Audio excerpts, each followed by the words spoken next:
Okay viewers, let's continue on the life of Muhammad and the verified revelation structure of the people of the book, episode 2, the revelation structure before Muhammad.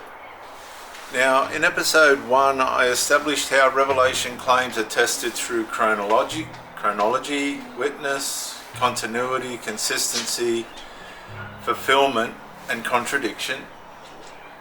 In this episode, I will establish what revelation structure already existed among the people of the book before Muhammad appeared. Now, you cannot test a later claim if you do not know first what existed before it. And without earlier structure, every later claim feels equally possible, right? Any claim can be made if there's no confirmed, examined and verified structure to build on. Muhammad did not appear before revelation. He appeared after an existing, examined and verified revelation structure that was already present. So, you may want to begin with Muhammad, but chronology, theological, definitive chronological structure demands we first identify what was already divinely established on earth in humanity. So before Muhammad appeared, the people of the book already possessed the law, the prophets, the writings, gospel witness and apostolic testimony. And this existing structure becomes the comparison point for every latter revelation claim. Teaching point number 1, viewers. People often begin with the newest claim because it feels more immediate, but chronology protects the mind from confusion. What becomes latter must be tested against what already existed. Now you can pause the video to write these references down, but the people of the book references are Luke 24:44, Romans 3:1 through 2, 2 Timothy 3:15 through 16. The Islamic references are Qur'an 3:3 through 4, 5:46 and 10:94. Read those scriptures and continue on, because you begin with what came later.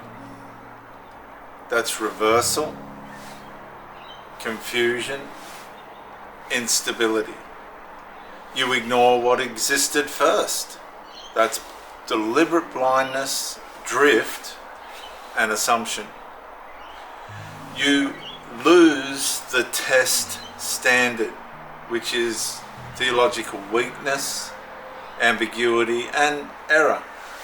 So this leads to later claims being judged without the structure required to examine them. Teaching point number 2, viewers. The people of the book already had identifiable and verifiable revelation categories before Muhammad. The law, prophets, the writings, the gospel witness and apostolic testimony all were there before Muhammad. These were not vague revelations or religious ideas. They were transmitted, examined and appealed to as established revelation, verified under the matrix of the writings of the prophets, the life of Christ, and the gospel witness and apostolic writings. Here's some references from the people of the book: Deuteronomy 6:4 through 9, Isaiah 8:20, Jude 1:3. From the Islamic references, Quran 2:136, 29:46 and 5:68. Now, You will see the law already present, foundational, commanding, and under covenant. You see the prophets already present, the witnesses, the warnings, and the continuity of the divine plan. You see the gospel and apostolic testimony present, recorded, verified, examined, verified, the fulfillment, proclamation, and verified records. Now, this results in a revelation structure already established among the people of the book before Muhammad's claims appear. Now let's just stop. Let's just stop, have a break. Viewers, this is the view of the mountains of Somersby, an hour north of Gosford, Sydney, an hour north of Sydney. This is Gosford on the Central Coast, New South Wales. You're looking at the mountains of Somersby there, which are an hour north from Sydney, New South Wales, Australia. There's a little break for you all. Come back to the video now. Teaching point number 3. Once the earlier revelation structure is identified, the listener can no longer evaluate Muhammad's claim in isolation. It's not fair to do that. It's theologically unintegral. The question becomes practical. Does the later claim, Islamic claim, align with what was already established, or does it completely overturn it? Here's some people of the book references: Acts 17:11, 1 John 4:1, and Revelation 22:18 to 19. Some Islamic references are Qur'an 4:136, 5:48, and 17:36. You test later claims against prior structure.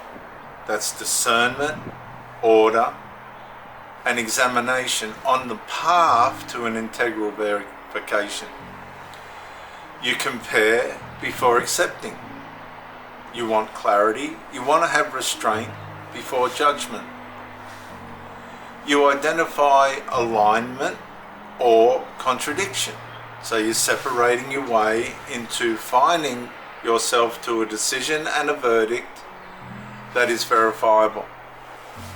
And this places Muhammad's later claims inside an existing revelation field where isolation is no longer possible. So let's do a pattern clarifier. In theological study, ancient or modern, chronology is not optional. If a revelation structure already exists, and it does, a later claim must be examined against it. Let's look in the mirror. You're not confused because the structure is absent. You are confused when the structure is ignored. Remember that, viewers. A later revelation claim, not just the Muslims, the Jehovah Witnesses, etc. These latter revelation claims must be tested against the completed, examined, and verified revelation structure already established among the people of the book. Now let's have a discernment moment.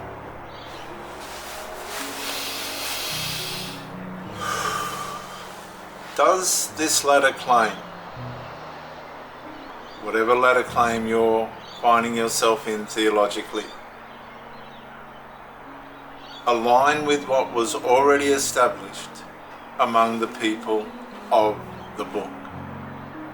If a latter claim appeals to earlier revelation while changing its core meaning, the comparison cannot be ignored or avoided. It has to be tested, examined, and verified to where it actually stands. Here's a scenario, viewers. You hear someone say Muhammad continued the same revelation as the people of the book. Psychologically, you may accept the statement because it sounds respectful and simple. Spiritually, you may avoid testing it because contradiction feels divisive. But physically, you fail to compare the latter claim against the earlier revelation structure, proven, verified structure of the people of the book. And let's reflect. What revelation structure already existed before Muhammad? And why must it be examined and verified first? Ask yourself. Now, if you're having difficulty with this, let's do a resistance check.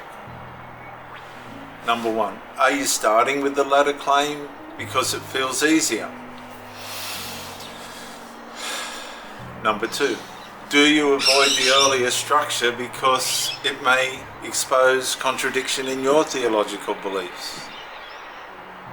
Number three, are you assuming continuity because before testing? Are you assuming continuity before testing your religious claims? Number four, do you treat later revelation as automatically more complete? Well, let's look at some possible root causes that might be causing this. Have you been taught? Okay, viewers, root cause check. Have you been taught chronology without comparison? Do you trust claims because they use familiar names? Is your framework built on assumption rather than examination? Do you resist older revelation because latter claims feel simpler? Well, let me ask you a question. If the people of the book already possessed an established revelation structure before Muhammad, can Muhammad's claim be accepted without being tested, examined, and verified against it? Well, let's take some immediate action, viewers. Pause the video if you need to and write these scriptures down.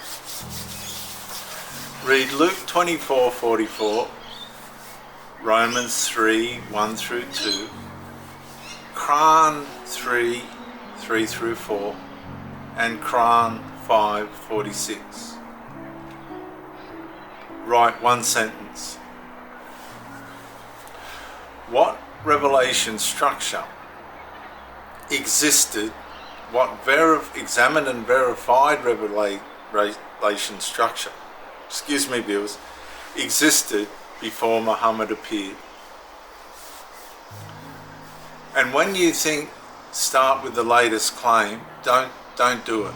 Go back to the scriptures, go back to the revelation, examined, verified revelation structure that existed before Muhammad appeared. In closing, viewers, I'm Dr. JW Ayoub, theologist since 1994. I would like to ask you to like the video and subscribe to the channel, press the bell as well, just to encourage me and to catch more subjects, theological subjects. Comment to educate me. Educate me with your comments and help somebody else by sharing the video. Let's move to a proverb now. Better is the person who begins with what was established first than the one who follows the latest voice without testing its foundation. In closing, viewers, if the revelation structure already established among the people of the book is ignored, Muhammad's claim is examined without its necessary comparison point. This results in false neutrality unless chronology is restored and the latter claim is tested against what already existed in the examined and verified structure, records, testimonies and witnesses of the people of the book.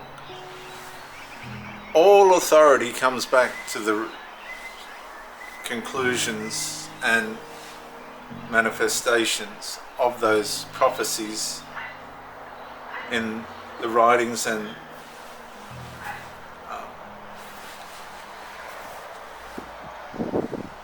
fulfillments of the people of the book. In episode 3 next, viewers, the people of the book in Arabia before Muhammad, I'll examine Jewish and Christian presence, influence and revelation awareness in Arabia before Muhammad's revelation claim. Till then, viewers, bye for now.